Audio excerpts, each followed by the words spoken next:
구약성경 미가서 5장 2절로 5절까지의 말씀입니다. 말씀을 봉독하겠습니다. 베들레헴 에브라다야, 너는 유다 족속 중에 작을지라도 이스라엘을 다스릴 자가 내게서 내게로 나올 것이라. 그는 그의 근본은 상고에 영혼에 있느니라.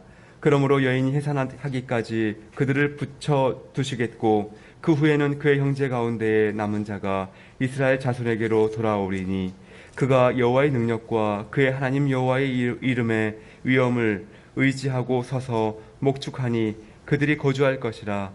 이제 그가 창대하여 땅끝까지 미치리라. 이 사람은 평강이 될 것이라. 아수르 사람이 우리 땅에 들어와서 우리 공들을 밟을 때에는 우리가 7 목자와 8 군왕을 일으켜 그를 치리니. 아멘.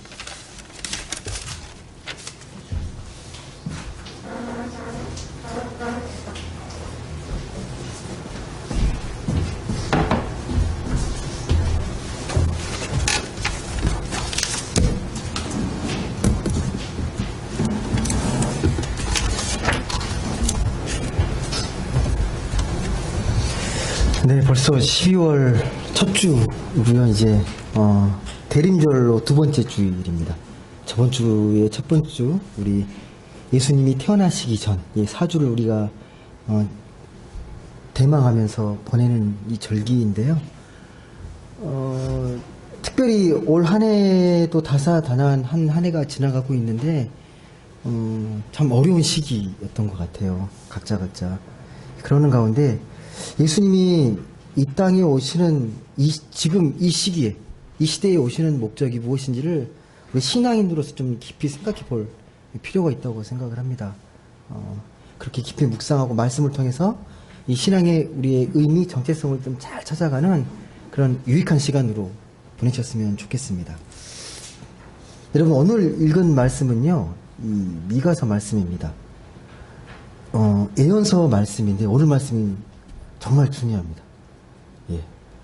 여기서 메시아가 어떤 분이신지를 미리, 이게 2700년 전에 쓰여진 책이거든요. 이 미리 어떤 분이 오실지를 예언하고 있는 책이거든요. 잘 보시게 되면 그 의미가 확실해집니다. 메시아가 어떻게, 어떤 왕으로 오셨는지, 그걸 잘 생각해 보시면 좋겠습니다. 말씀드려 이 미가서 말씀은 이 구약에 있는 말씀인데 2700년 전 북이스라엘 남유다로 나누어져 있었을 때 남유다에서 활동했던, 특히 예루살렘을 중심으로 활동했던 선지자가 이 미가입니다.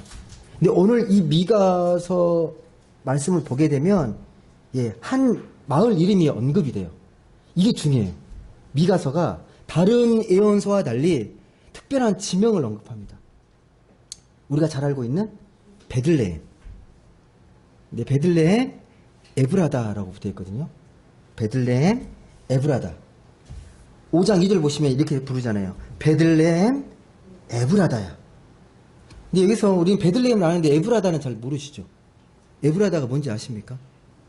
에브라다는요, 그 에브라시라는 주민들이 모여 살고 있는, 우리로 말하면 집성촌 마을이에요.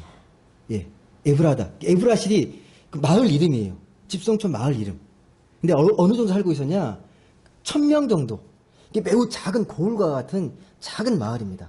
그래서 베들레헴 에브라다야, 너는 유다 족속 중에 작을지라도, 정말 작은, 정말 보잘것없는 작은 마을이, 시골 마을입니다. 이게 베들레헴 에브라다의 뜻이에요.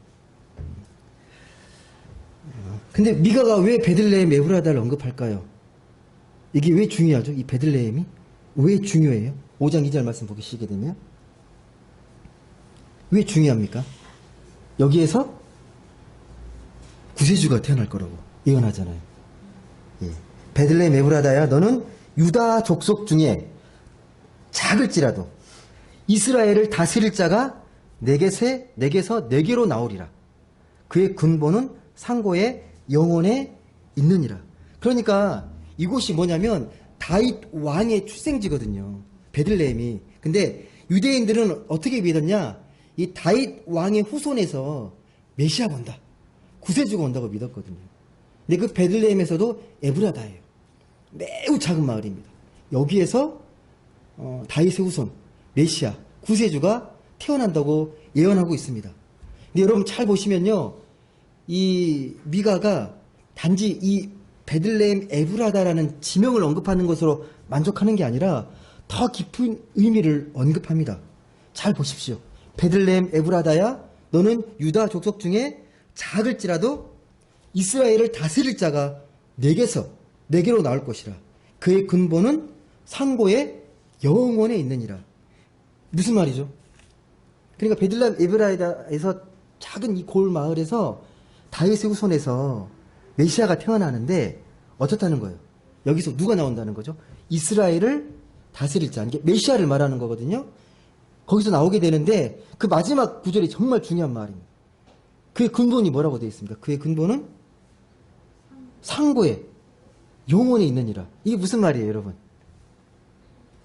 다윗의 후손으로 태어났는데 태어나신 분이 어떤 분이시라는 거예요? 상고이라는 말이 무슨 말이죠? 태초에라는 말이에요. 태초에 영원에 계신 분. 비록 혈통으로는 다윗의 후손으로 태어나지만 어떻다는 거예요? 예, 훨씬 높은 분, 더 차원이 높은 하나님의 아들이심을 이렇게 표현하는 거예요. 이 작은 마을에서 하나님의 아들이 태어나신다는 그 의미를 이렇게 표현합니다. 그의 근본은 상고의 영원에 있느니라. 더 상이 더 높은 존재. 혈통으로는 분명 다윗 왕의 후손이지만 더 근원적인 존재라는 거예요. 더 높은 차원이 다른 존재가 메시아가 태어난다는 말입니다. 그분이 누구십니까? 우리는 그분이 누군지 잘 알고 있습니다. 제가 말씀을 안 드리더라도 그분이 누구이신지.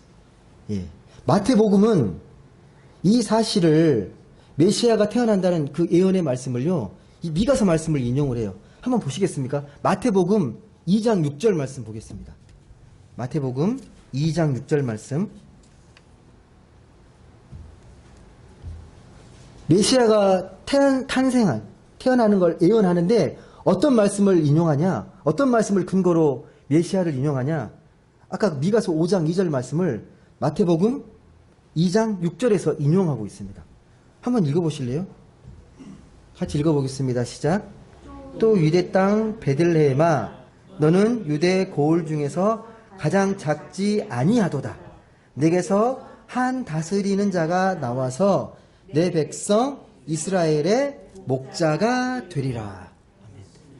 말 똑같은데 약간만 저게 바꿨죠. 의미는 같은데, 예, 이 신약 시대에 맞는 표현으로 바꾼 거예요. 이걸 해석했다는 거예요. 구약의 말씀을 통해서 그 시대에 맞게 성경을 해석한 거예요. 근데 그분이 어떤 분으로 표현됩니까? 여기서는 이제 목자라고 표현이 돼요. 목자라고 표현됩니다. 여러분, 마태복음은요, 이 구약 미가서 말씀을 통해서 그분이 오신다. 근데 그분은 언제 오셨냐? 이 마태복음에 보게 되면요, 역사가 기록되어 있는데 언제 태어나십니까, 주님이? 역사적으로 헤롯 왕 때 베들레헴에서 태어나세요. 근데 이 소식을 누가 가장 먼저 알았죠? 태어나시는 걸? 동방박사가 어떤 사람이냐면요, 점성술가라고 생각하시면 돼요.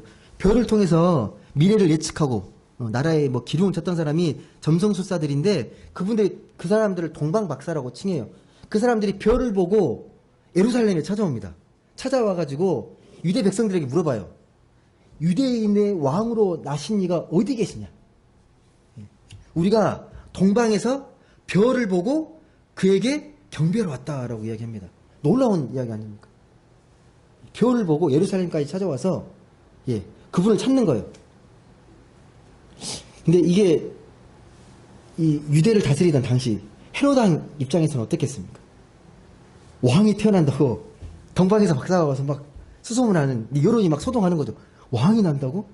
여론이 심상치 않잖아요. 불안할 거 아니에요. 불안하니까 어떻게 합니까? 이 헤롯 왕이요, 이제 종교 지도자들을 불러요. 대제사장, 서기관, 바리새인들 불러가지고 의논하는 거죠. 어디서 왕이 지금 태어난다고 지금 동방박사가 왔냐?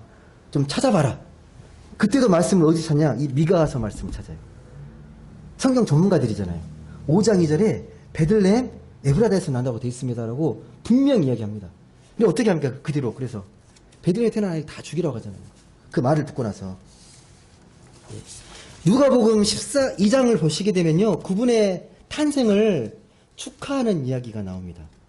그 예수님이 탄생하신 이야기를 첫 번째 들은 사람이 목자라고 나와요. 목자. 천사들이 그분의 탄생을 축하하고 경배합니다. 어떻게 경배하냐? 한번 이것도 찾아보세요. 누가복음 2장 14절 말씀입니다. 누가복음 2장 14절 말씀.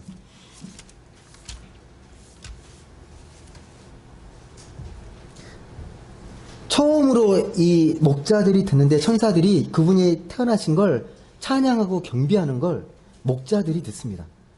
어떻게 찬양하는지를 한번 잘 보십시오. 2장 14절 말씀 한번 읽어보겠습니다. 시작.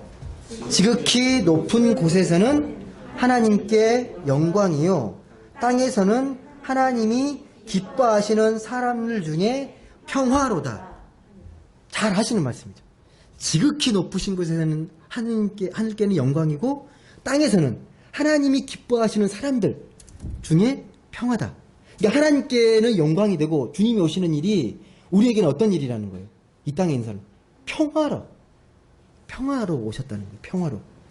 이게 미가서 5장 5절에 나와 있는 말씀과 같거든요. 오늘 말씀 보시게 되면 미가서 5장 5절에, 미가서 5장 5절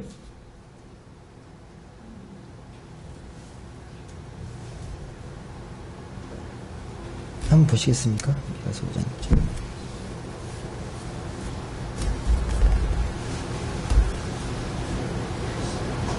한번 읽어보겠습니다. 시작. 이 사람은 평강이 될 것이라. 예, 평강. 예, 몇 가지만 읽으시면 되는데요. 평강. 이 평화를 번역하면 히브리어로 뭐냐면 샬롬입니다. 샬롬. 신약에서는 에이레네. 평화, 평강 다 같은 말이에요. 예, 평화, 평강 다 같은 말입니다. 그러니까 우리말 성경의 때에 따라서 평화라는 말로 쓰기도 하고 평강으로 번역하기도 해요. 다른 말이 아니고 같은 그 원어로 생각하시면 됩니다. 같은 말. 평강, 평화 다 같은 말들입니다. 이 경배가요, 이 천사들이 경배했던 이 똑같은 말이요, 한 번 더 반복됩니다. 언제 반복되는지 아십니까? 주님이 예루살렘에 입성할 때 똑같은 찬양이 나와요. 그 찬양이 누가복음 19장에 나와 있습니다. 한번 보시겠습니까? 누가복음 19장 38절 말씀입니다. 누가복음 19장 38절의 말씀. 누가복음 19장 38절 말씀.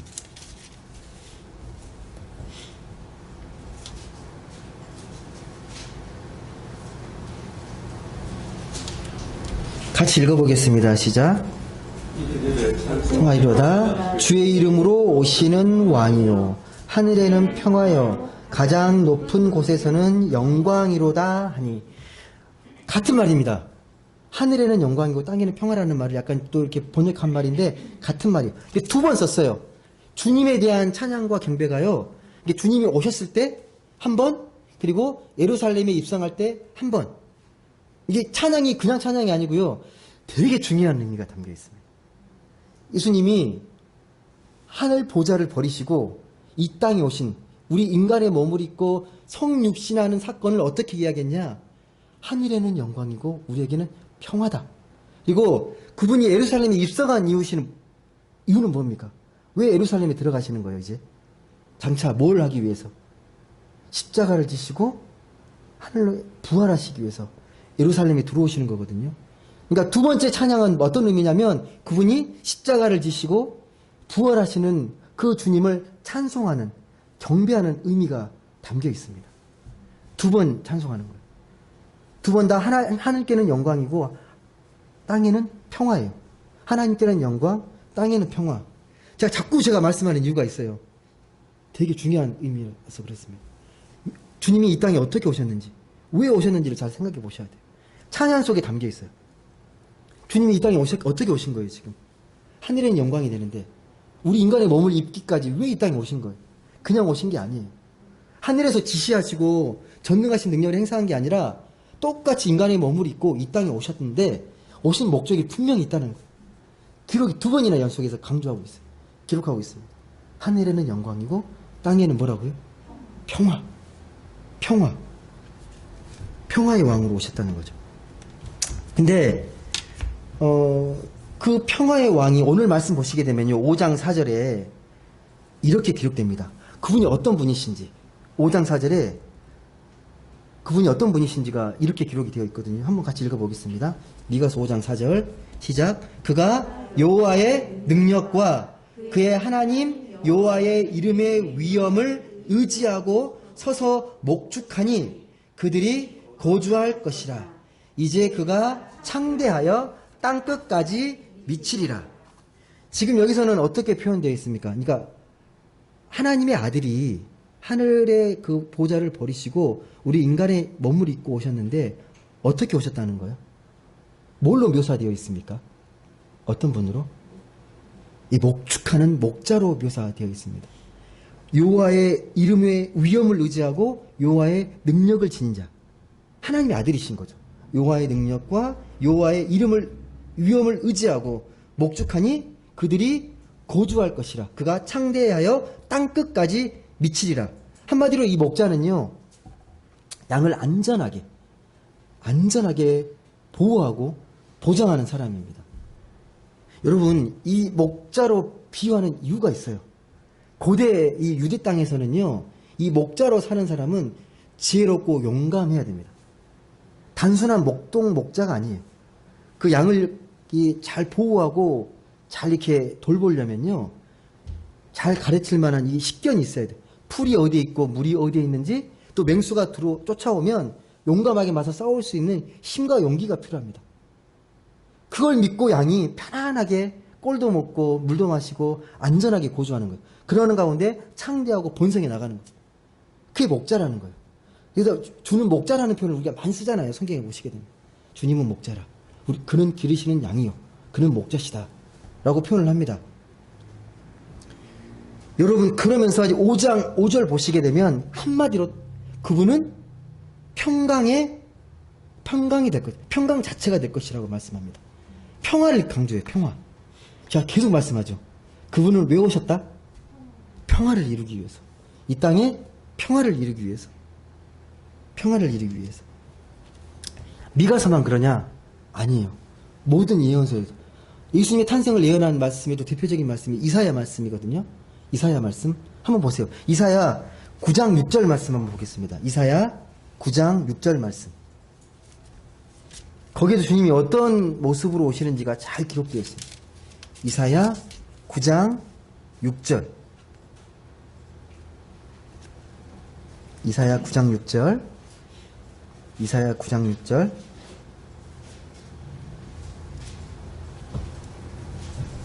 이사야 9장 6절.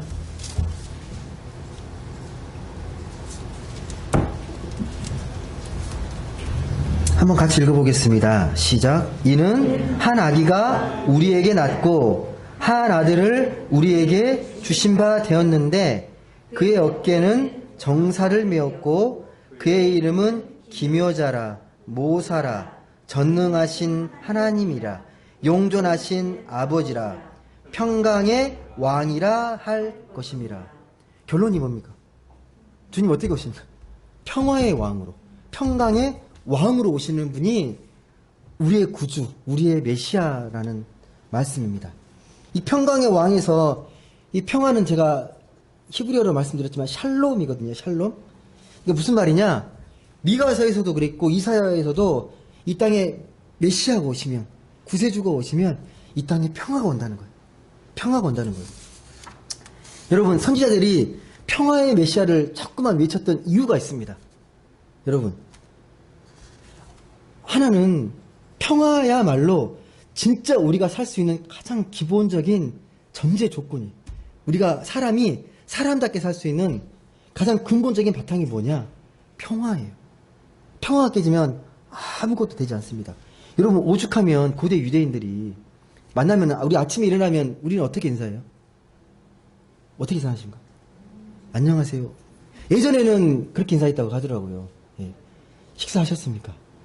예. 식사하셨습니까? 그만큼 못 살고 못 먹었던 시절이니까 끼니를 걱정하는 거잖아요. 근데 그때는 어떻게 생각했냐면 샬롬.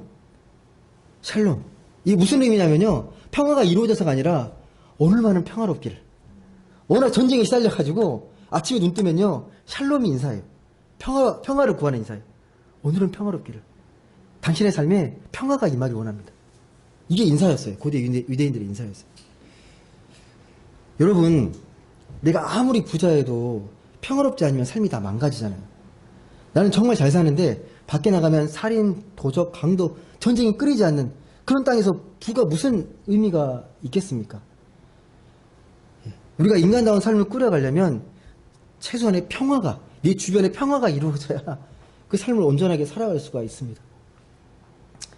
이 밸런스 게임이 지금 그 유행인데 젊은 사람들한테 제가 한번 질문 드릴게요. 예. 선택해 보세요. 부자인데 가족끼리 다투는 집, 좀 못 사는데 평화로운 집. 어떤 걸 선택하시겠습니까? 예? 하나만 선택하시라면. 그리고 돈이 많은 게 좋으십니까? 예. 네. 예. 제가 말씀드리는 게 뭐냐면, 물론 최소한의 물질은 필요합니다. 우리가 살아가는 데 있어서. 없으면 사람다운 삶을 살 수가 없으니까. 그런데 개인이나 공동체나 뭐 국가나 우리 삶에서 가장 중요한 게 평화라는 걸 말씀드리고 싶은 거예요. 아무리 산에 진미가 있고 귀한 보석들이 많아도 평화가 없으면 그게 무슨 의미가 있습니까? 당시에도 이 이스라엘은 평화가 임하길 원했습니다. 너무 평화가 갈급했던 거예요. 평화의 세상, 평화로운 세상.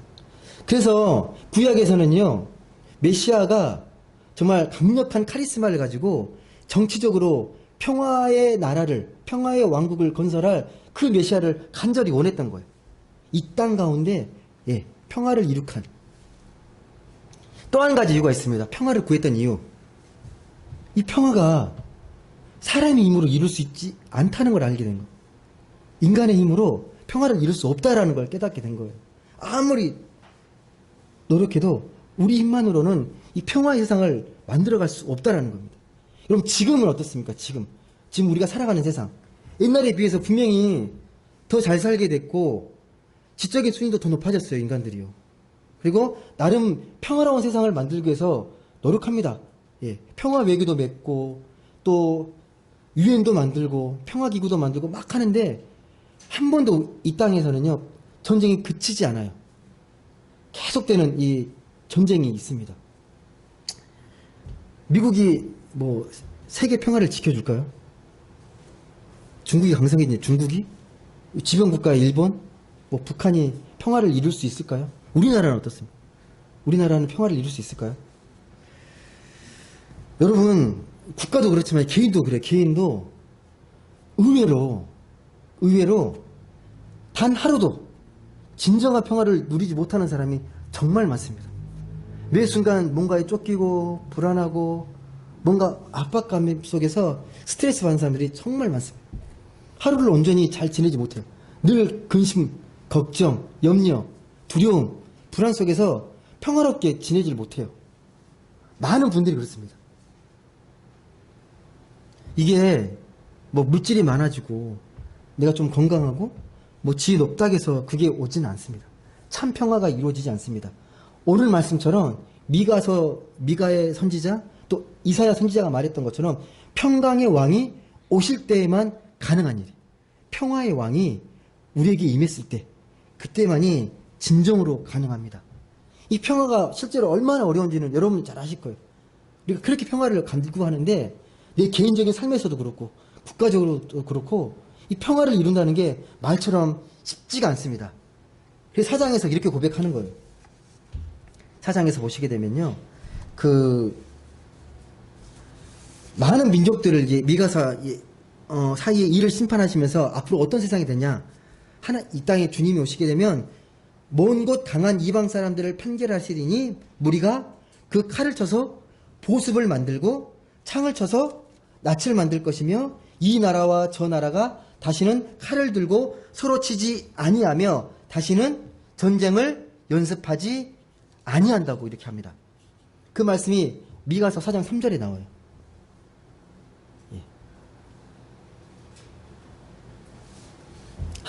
이 땅에 평강의 왕이 오시게 되면, 예, 그 칼이 낫이 되고, 창이, 예, 보습이 되고, 이런 일이 벌어진다는. 무슨 말이냐면, 되게 유명한 구절인데, 이 칼이 이제 밭을 매는 이제 쟁기를 만들고, 창을 이제 낫으로 만들어서 다시는 싸울 일이 없을 거라는 그런 세상이 온다는 거예요.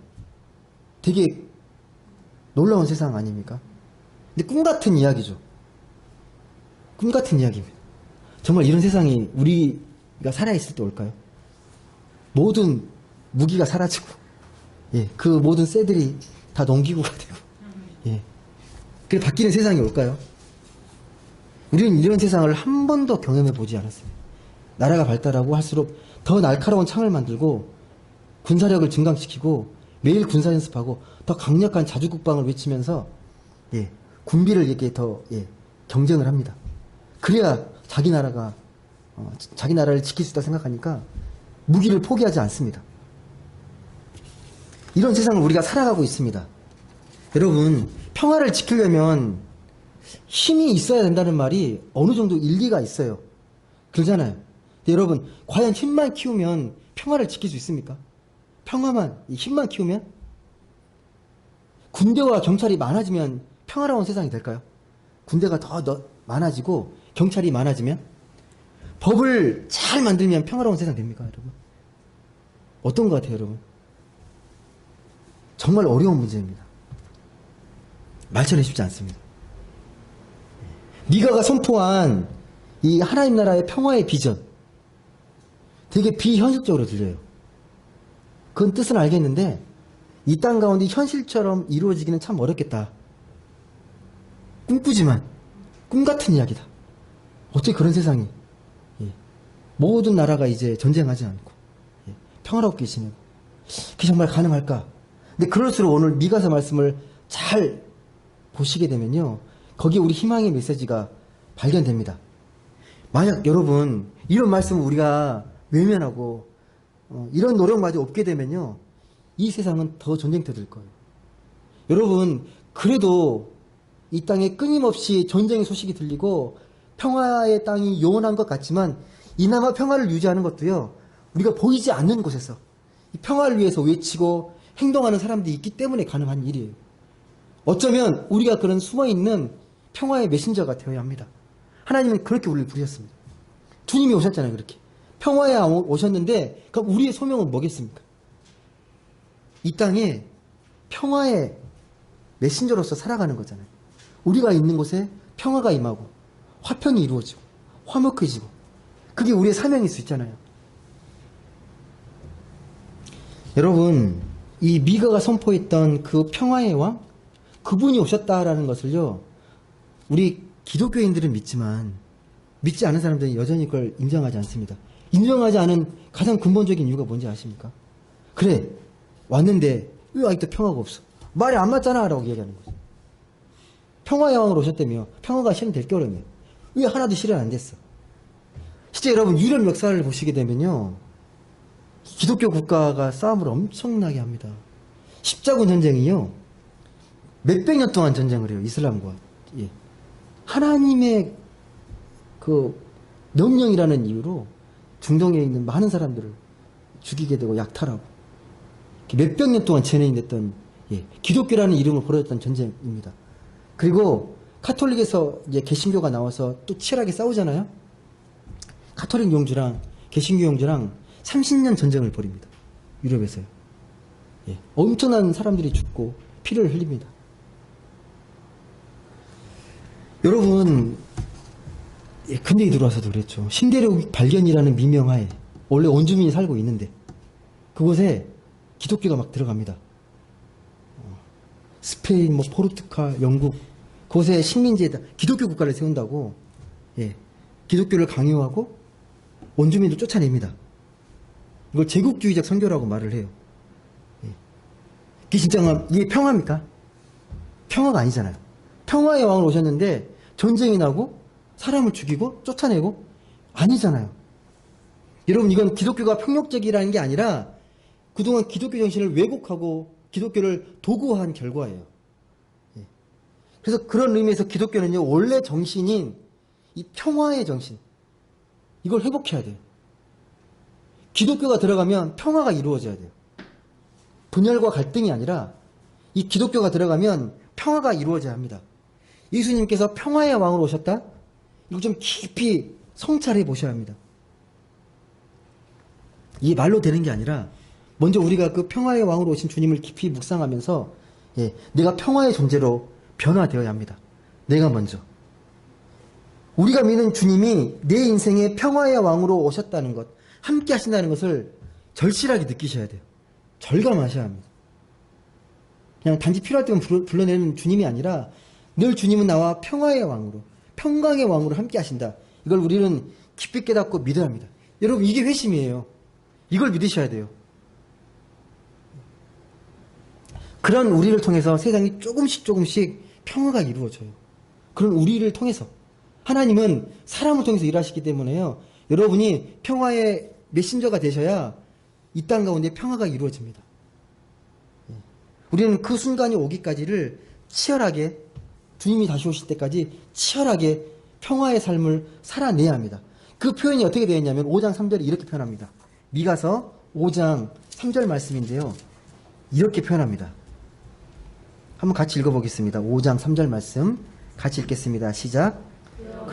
여인이 해산하기까지 그들을 붙여두시겠고 그 후에는 그의 형제 가운데에 남은 자가 이스라엘 자손에게서 돌아오리니. 아멘. 어떻게 표현합니까? 완전한 평화가 오기까지를 어떤 과정으로? 여인이 해산하기까지. 물론 남성들은 잘 모르지만 해산의 고통이라는 게 있잖아요. 쉽지 않다는 건 느껴지시죠? 해산의 고통. 평화가 이루어지는 과정이 순적하게 딱 이렇게 오는 게 아니라 그 과정은 해산하는 과정이라는 거예요. 평화가 오는 과정은요. 아직은 메시아가 안 오셔서 평화가 완전히 이루어지지 않았지만 불완전한 평화이지만 그때까지 우리는 어떻게? 평화가 올 때까지 평화가 완성됨을 우리가 꿈꾸고 기대하면서 임리하며 살아가는 거예요. 왜? 우리는 평화의 메신저니까. 그 평화가 이루어지는 과정이 해산의 과정이라고 우리에게 이야기합니다. 여러분, 그러면 왜 예수님이 평화의 왕입니까? 왜 예수님 평화의 왕이에요? 이 질문에 대답하려면 여러분 가장 기본적인 물음으로 돌아가야 돼요. 여러분, 원래 기본이 제일 중요하잖아요. 여러분, 가장 근본적인 우리의 삶의 문제가 뭐죠? 문제가 발생하면요, 가장 문제의 그 근본 원인은 뭡니까, 여러분? 어떤 문제가 발생하게 되면 관계 아니에요? 관계가 깨지면 문제가 발생하잖아요. 우리 신앙은요, 하나님과 관계가 깨지면 다 깨집니다. 평화가 이루어지지 않아요. 우리가 평화롭게 살지 못한다? 뭔가 하나님과의 평화가 깨진 거예요. 우리는 하나님 안에서만 참된 안식과 평화를 누릴 수 있습니다.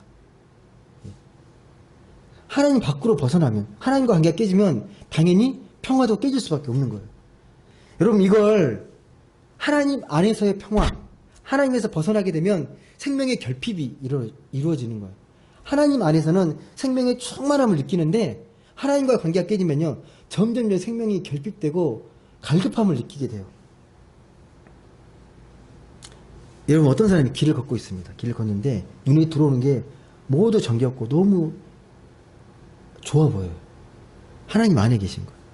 하나님의 사랑의 눈으로 보기 때문에 그게 보이는 거거든요. 근데 벗어나게 되면 그렇게 안 보여요. 삭막하게 보이고 딱딱하게 보이고 왠지 막 밉게 느껴지고 얄밉게 느껴지고. 이게 생명의 경계선. 하나님 안에 있을 때의 그 생명의 충만함을 느낄 때는요, 영적인 감성이 뛰어날 때는 사람들이 좋게 보여요. 아름답게 보여요. 모든 것들이 정말 겨울에 부는 바람도 하나님 신격처럼 느껴져요. 근데 똑같은 바람인데 하나님으로부터 벗어나 있으면 되게 싫어요. 짜증나요. 여러분, 내가 정말 하나님 안에서 충만하게 되면요, 좀 다른 사람과 생각이 달라도 그런 걸로 예민해지지 않고 더 너그럽습니다. 내가 조금 손해봐도 예민해지지 않아요. 근데 하나님 안에 있지 않으면 그 모든 것들이 다 형식적인 이해적인 관계로 바뀌어가는 거예요. 여기 있는 사람 여러분 이해로 만났습니까? 이해관계 깨지면 안 만나실 거예요. 그거 아니잖아요. 정말 순수하게 보시잖아요. 공동체라는 게 그렇잖아요. 근데 밖에 나가면 그렇게 안 되죠. 나랑 어떤 관계 있는지 자꾸 생각하게 되잖아요. 이걸 하나님 나라의 공동체에서 보게 되면요, 그 마음이 점점 너그러워질 수 있다는 거예요. 내가 좀 손해 보는 것 같고 내가 좀 더 이렇게 속상한 일이 있어도 좀 더 이해할 수 있는 너그러운 마음이 생기는 거예요. 예. 그리고 우리는 좀 신앙적인 용어로 사랑의 은사가 풍성하다라고 말합니다. 사랑이 많은 사람들은 좀 더 이해력이 깊거든요. 모든 문제는 결국 하나님과의 관계라는 뜻입니다. 여러분, 그리고 예수가 평화의 왕인 정말 중요한 이유는요, 그분이 오셔서 하나님과 우리 사이에 막힌 담을 허무셨기 때문이에요. 그동안에는 불통이었어요. 하나님 만나려면요, 반드시 제사장이 제사를 드려서 그걸 통해서만 죄를 용서받고 하나님께 용서를 구할 수 있었어요. 근데 지금은 주님이 오셔서 그 모든 막힌 담을 허시고 직접 나가서 성령의 도우심을 통해서 우리가 간구하고 주님과 친구처럼 지내잖아요. 옛날 구약처럼 이렇게 어미하고, 예, 그런 더 두려운 존재로서 우리가 만나는 게 아니잖아요. 여러분, 그래서 더 이상 우리는요, 내 인생을 하나님이 참 평화로우시는 그 하나님을 우리가 믿게 되면 내 인생을 내가 책임지려고 하지 않아요. 말씀이 뭐라고 그러겠어요? 무엇을 먹을까? 무엇을 마실까? 무엇을 입을까? 염려하지 말라. 이건 이방인들이 하는 염려이기 때문에 너희는 그럴 필요 없다고 말하잖아요. 예. 그런 걱정은 주님께서 분명히 이방인들이 염려라고 말씀합니다. 우리는 세상을 창조하신 창조주 하나님의 자녀이기 때문에 전혀 다른 차원의 삶을 살아가는 사람들이에요. 예. 근데 그런 평화가 깨지게 되면 똑같이 살아가는 거죠. 내가 걱정하고 내가 염려하고 내가 모든 것들을 채우려고 하겠죠. 여러분, 치열하고 살벌하다고 말할 수밖에 없는 이 냉혹한 세상 속에서 하나님의 자녀답게 행복하게 살려면요, 생각의 패러다임을 바꾸셔야 됩니다. 획기적으로 바꾸셔야 돼요. 예. 하나님을 전적으로 신뢰하는 사고방식으로 확 바뀌셔야 합니다. 그게 기초가 평강의 왕이에요. 평화의 왕으로 오신 주님을 내가 굳게 믿고 붙잡고 살아가는 그런 사고로 살아가는 거예요. 이게 복음적 사고방식이거든요. 내 영적인 패러다임을 확 바꾸는 거죠. 사고의 패러다임을. 하나님이 나의 모든 것들을 책임져 주시는 평강의 왕이시다. 평화의 왕이시다. 주는 나의 목자신데 왜 네가 또 염려하지? 예. 스멀스멀 내 걱정과 염려가 몰려올 때마다 평화의 왕으로 오신 주님을 우리가 다시 한번 깨닫고 주님께 모든 염려를 맡기는 거잖아요. 한번 이렇게 생각해 보십시오. 이게 좀 가끔씩 저는 이게 그런 비유가 맞다고 생각하는데요.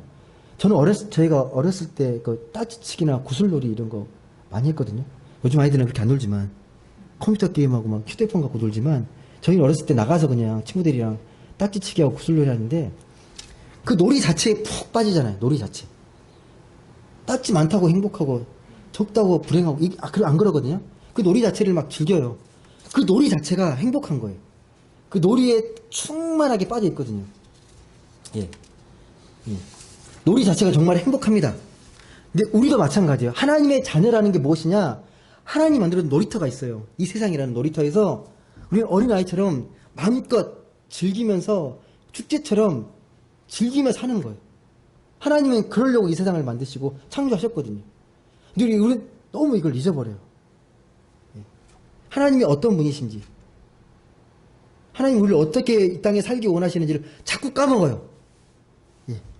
왜 우리를 이 땅에 보내셨고 우리가 어떻게 살기 원하시는지를 말씀하셨는데, 평화롭게 살기 원하시는데 자꾸 평화를 잊어버려요.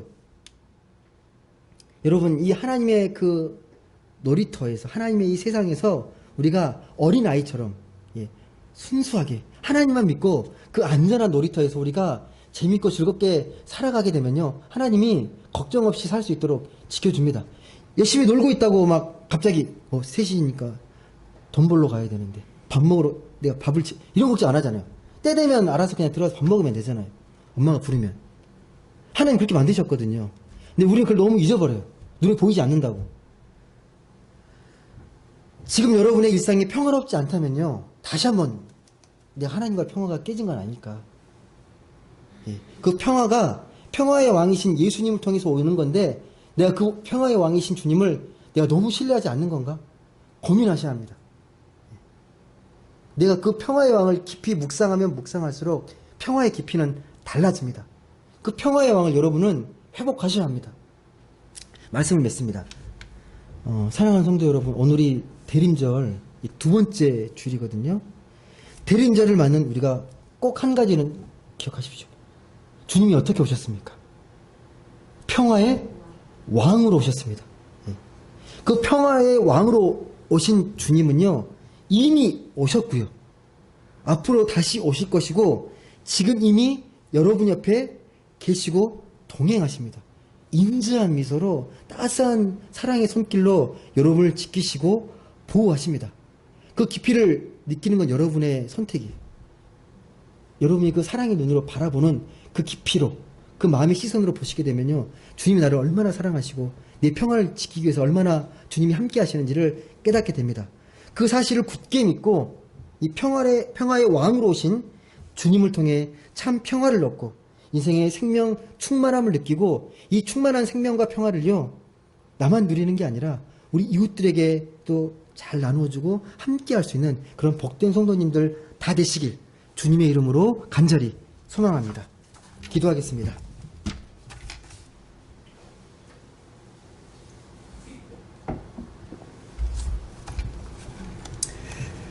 사랑의 하나님, 감사합니다. 오늘 또 주의 날을 맞아 저희를 주의 전에 불러주시고 함께 기도하고 찬양하고 또 말씀을 통해 예배하면서 하나님께 나아가게 하시니 감사드립니다. 오늘은 대림절 두 번째 주일입니다. 주님이 이 땅에 오실 텐데 그 주님이 어떻게 오셨는지 또 어떻게 오시는지를 우리가 다시 한번 깊이 말씀을 통해 묵상하면서 그 평화의 왕으로 오신 그 샬롬의 메시아로 오신 주님을 다시 한번 깊이 깨닫고, 그 평화의 왕이 그 누구의 평화가 아니라 나의 평화, 우리의 평화임을 다시 한번 깊이 깨닫고 그 평화를 온전히 누리고 나눌 줄 아는 우리 모두가 되게 하여 주옵소서. 감사드리며 사랑이 많으신 예수님의 이름으로 기도드립니다. 아멘.